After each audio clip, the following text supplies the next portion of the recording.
की भूत। एक किसान अपने खेत में काम कर रहा था तो उसके हल से कुछ टकराया। ये क्या होगा सोचकर उसे निकाला तो एक बक्सा दिखा। इसमें क्या है करके खोल के देखा तो उसमें से कूदकर एक भूत बाहर आई। उस किसान ने कांपते हुए पूछा, कौन हो तुम?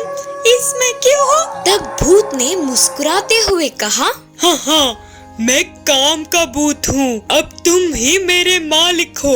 मैं जब तक ये ना बोलूं कि मुझसे नहीं होगा, तब तक मुझे हमेशा कोई ना कोई काम बताना ही होगा।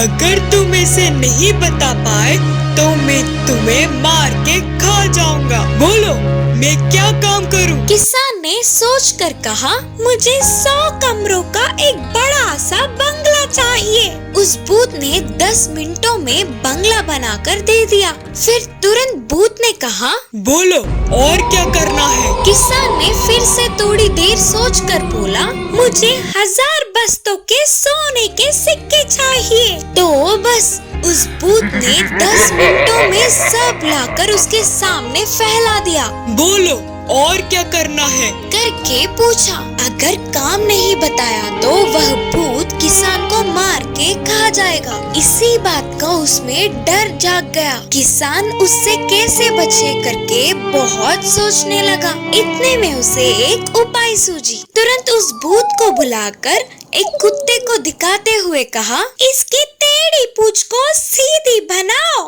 करके बोला किसान। बस इतना सा काम? इसके लिए कितनी देर? समझो हो गया। बोलते हुए उसकी पूंछ को सीधा किया। फिर हाथ छोड़ते ही कुत्ते की पूंछ पहले की तरह बन गई। फिर से सीधा किया तो फिर से टेढ़ा हुआ। अरे फिर से सीधा किया तो फिर से टेढ़ा हुआ। इस तरह दिन, महीने, हफ्ते बीतने के बाद भी उसे ठीक नहीं कर पाया। इससे भूत ने कहा, तुम्हारा द्वारा कही हुई काम मुझसे नहीं होगा, मैं हार गया। करके भूत हार मानकर किसान को छोड़ के वहाँ से चला गया। चूहे की डर से बिल्ली भागी। एक जंगल में एक चूहा रहती थी। उस चूहे को बिल्ली से बहुत डर लगता था। वह चूहा जब भी बाहर निकलती थी तब बिल्ली उसके पीछे पड़ जाता था। अरे मैं इस बिल्ली से कैसे बचूं? करके बहुत सोचने लगी चूहा। तब उसे एक उपाय मिला। तुरंत वह चूहा जंगल जाकर अच्छे अच्छे फलों को इकट्ठा करके पोटली बांधी। उस जंगल के बाजू में ही एक गांव था। उस गांव में एक कुम्हार रहता था। उस चूहे ने फलों की पोटली को कुम्हार को दिया और कहा, मुझे एक अच्छा सा खाटों का कवच बना कर दो। ऐसे फल जितने चाहो उतने ला कर दूंगी। बोलकर विनम्रता पूर्वक पूछी चूहा। वह कुम्हार ने भी दया करके उस चूहे के लिए एक खाटों का कवच बनाकर दिया। अगले दिन ही चूहे ने उस खाटों का कवच पहनकर बिल्ली के पास आई और बोली, आजा बिल्ली आजा, अगर तुझ में हिम्मत हो तो मेरे ऊपर चढ़ना। बोलते हुए बिल्ली को उकसाने लगी। उस बिल्ली को तो पता नहीं था ना। इससे बिल्ली उछलकर चूहे पर चढ़ी। तो बस बिल्ली को चूहे के कवच के सारे कांटे चुभ गए। बाप रे बाप, यह कोई मामूली चूहा नहीं है। बोलते हुए बिल्ली वहाँ से भाग गई। उस दिन से चूहे के दिखते ही बिल्ली डर के भागने लगी। चूहा और मेंढक। एक जंगल में एक तालाब था। उसके पास ही एक चूहा रहता था और तालाब में एक मेंढक रहता था।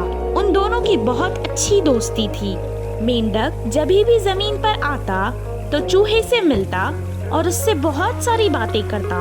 वो दोनों ऐसे ही बात करते करते सुबह से शाम कर देते और बहुत खुश रहते थे। चूहे को हमेशा नदी के दूसरे किनारे के खेत पे जाकर वहाँ के भुट्टे खाने थे, लेकिन उसे तैरना नहीं आता था और वो डरता था। उसे जाना तो होता था लेकिन उसकी हिम्मत नहीं होती थी। एक दिन उसे एक उपाय आया। मैं अपने दोस्त की मदद ले लेता हूँ। मैं उस पर बैठकर नदी को पार कर कर चला जाऊंगा और आज तो किसी भी तरह से मैं भुट्टा खा के ही रहूंगा। वो तुरंत अपने दोस्त मेंढक से मिलने नदी के पास गया और उसे आवाजें लगाने लगा। दोस्त, ओ मेरे मेंढक दोस्त, कहाँ हो? मुझे तुमसे बात करनी है। उसकी आवाज सुनकर मेंढक तुरंत बाहर आ गया और कहने लगा, क्या हुआ दोस्त, क्यों बुला रहे थे? क्या परेशानी है? परेशानी तो कुछ नहीं है, पर तुमसे एक मदद चाहिए थी। क्या तुम मेरी मदद करोगे? हाँ मेरे दोस्त, तुम तो मेरे बहुत अच्छे दोस्त हो। तुम कहो तो सही, मैं क्यों मदद नहीं करूँगा तुम्हारी। मुझे नदी के उस पार जाना है। वहाँ जाकर मैं भुट्टा खाना चाहता हूँ। तुम मुझे नदी के पार करा दोगे? मैं तुम्हारे ऊपर बैठकर चला जाऊंगा। नहीं नहीं, तुम मेरे ऊपर नहीं बैठ सकते। तुम बहुत भारी हो, ऐसे में हम दोनों ही डूब जाएंगे। अच्छा, तो मेरे पास और एक उपाय है। एक काम करते हैं, मैं एक धागा तुम्हारे और मेरे पैर से बांध देता हूँ।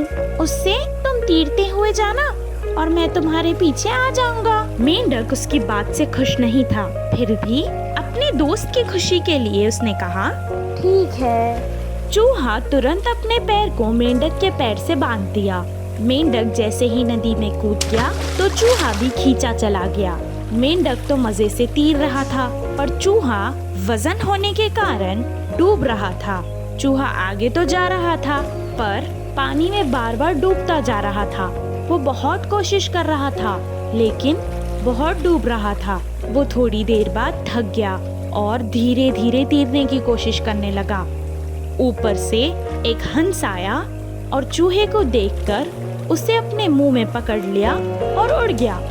लेकिन चूहे के साथ बंधा हुआ मेंढक भी उसके साथ खींचा चला गया। उन दोनों को देखकर हंस कहने लगा, ओहो, आज तो मजा ही आ जाएगा। एक शिकार के साथ एक मुफ्त। मेंढक सोचने लगा कि उसकी दोस्ती ही उस पर भारी पड़ गई। इस कहानी से हमें ये शिक्षा मिलती है कि दोस्ती में भी पहले हमें अपना ख्याल रखना चाहिए, बाद में किसी और का। भास और लोमड़ी की कहानी। एक जंगल में माँ हाथी और उसकी बच्ची रहते थे। वे दोनों खाने के लिए पूरे जंगल में घूम रहे थे। एक दिन उनके ऐसे घूमते हुए नन्ही हाथी पर एक बड़ी सी डाल टूट के गिरने पर वो वहीं मर गई। उसके इकलौते बच्चे को मर जाने पर माँ हाथी रोने लगी। वह रोती रही और वह ऐसे अपनी बच्ची को छोड़कर नहीं जा पा रही थी। ये सब एक बाज पेड़ से देख रहा था। हाथी के बच्चे के शरीर को देखते ही उसके मुंह में पानी आ गए, लेकिन उसकी माँ उधर से जा ही नहीं रही थी। रात ढल गई तो उसका जमीन पर घूमना मुश्किल था। ऐसे चालाकी से सोचकर हाथी के पास जाकर बोला, दोस्त, और कब तक ऐसे रोती बैठोगी? रात हो गई तो सारे भूत यहाँ पहुँच जाएंगे, इसीलिए तुरंत ये जगह छोड़कर चले जाओ। यही तुम्हारे लिए अच्छा होगा। बोलते हुए जल्दबाजी करने लगा बाज। इतने में ही उसी तरफ से गुजरने वाली लोमड़ी ने भी देखा। उधर मरे पड़े हाथी की बच्ची को देखते ही उसके मुंह में भी पानी आ गए, लेकिन उससे पहले ही उस शरीर के लिए बाज का इंतजार करना उसे अच्छा नहीं लगा। उस माँ हाथी को किसी भी तरह रात होने तक रोक पाए तो इस बात की भला टलेगी और वही उस शरीर को खा सकेगी करके सोचकर धीमे धीमे वहां आकर बोली, अपनी बच्ची को ऐसे छोड़ के जाने के लिए तुम्हारा मन कैसा हो रहा है दोस्त? थोड़ी देर के लिए रुक जाओ। कब क्या हो जाए किसे पता, और कौन बोल सकता है? बोली लोमड़ी। इस तरह उस माँ हाथी को उधर से भगाने के लिए भास और रोकने के लिए लोमड़ी कोशिशें करने लगे। इतने में जंगल की वन देवी प्रत्यक्ष हुई। अपनी बच्ची को दूर होने पर माँ हाथी का दुख देखी। देवी ने अपनी शक्ति से हाथी की बच्ची को फिर से जिंदा किया इससे माँ हाथी की खुशी का ठिकाना ही न रहा। अपनी चालाक बुद्धि से सामने वालों के दुख को भी अपने फायदे में बदलने की कोशिश करने वाले बाज और लोमड़ी को वन देवी ने बंदी बना लिया और वहाँ से गायब हो गई। इस कहानी की नीति है कि सामने वालों की हर बात अपने भले के लिए नहीं होती। गधा और कुत्ता।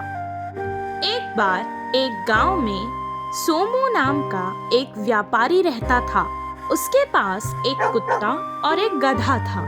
वो गधे पर सारा सामान लाद कर एक गांव से दूसरे गांव जाकर उसे बेचता था, और जब वो घर पर ना होता तो कुत्ता उसके घर की रखवाली करता था। ये बात गधे को पसंद नहीं थी कि वो मेहनत करे और कुत्ता आराम से घर पर बैठा रहे। कुत्ते को भी गधे से नफरत थी, क्योंकि उसको लगता था कि उसका मालिक सिर्फ उसका ही ख्याल रखता है और उसी को ताजे ताजे खाने देता है। एक दिन उसे गांव जाने के लिए जंगल से गुजरकर जाना था, इसीलिए उसने कुत्ते को भी अपनी हिफाजत के लिए साथ ले गया। वो दोनों सारे रास्ते में कुछ बात नहीं कर रहे थे। दोनों हमेशा से एक साथ रहते थे, पर फिर भी अजनबी जैसे ही थे। सोमू रास्ते में एक गांव में रुककर कुछ और सामान खरीदकर अपने गधे पर लाद कर ले जाने लगा। कुछ देर बाद थक कर सोमू एक पेड़ के नीचे आराम करने बैठ गया। थका हुआ सोमू कुत्ते के साथ होने के कारण बेफिक्री से सो गया। कुत्ता भी वहीं उसके पास बैठ गया। उन दोनों को अब बहुत भूख लग रही थी, पर मालिक सोया हुआ था देखकर वो चुप रहे। गधा उसके पैरों के पास की घास खाने लगा। कुत्ता ने भी बहुत देर ढूंढा, पर उसे कुछ खाने को नहीं मिला। वो गधे के पास आया और कहने लगा, कितने अच्छे से तुम घास खा रहे हो, मुझे तो खाने के लिए कुछ मिल ही नहीं रहा है। भूख से मेरी हालत खराब होती जा रही है। अगर तुम मेरी मदद करोगे और थोड़ा सा झुक जाओगे तो मैं भी कुछ खा लूंगा तुम्हारे ऊपर रखी बोरियों में से। नहीं, मैं तुम्हारी कोई मदद नहीं कर सकता। तुम मालिक के उठने तक थोड़ा सब्र कर लो। अगर तुमसे वो नहीं होता तो जाओ मालिक को उठा लो। कुत्ते को डर था कि अगर उसने मालिक को जगा दिया तो वो उसे उठकर मारेगा, इसीलिए वो डर कर चुपचाप बैठ गया। कुछ देर में वहाँ से एक भेड़िया गुजर रहा था। जब उसने गधे को देखा तो उसके मुंह में पानी आ गया। वो उसका शिकार करना चाहता था।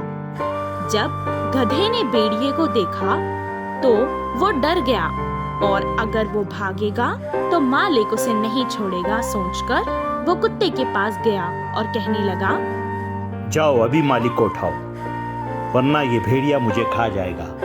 कुत्ता गधे पर बहुत गुस्सा था, इसीलिए उसने गुस्से में कहा, भेड़िया आए या शेर, मुझे उससे क्या, मैं तो मालिक को नहीं उठाने वाला, चाहे जो हो जाए। गधे को अपनी गलती का एहसास हो गया और उसे क्षमा मांग ली और वो जमीन पर बैठ गया। बहुत देर से भूखा कुत्ता उसकी बोरी से रोटी निकाल कर खा लिया और फिर जोर जोर से भौंककर मालिक को उठाने लगा। भेड़िए ने उसकी आवाज सुनी और वो डरकर भाग गया। उस दिन से गधे और कुत्ते में दोस्ती हो गई।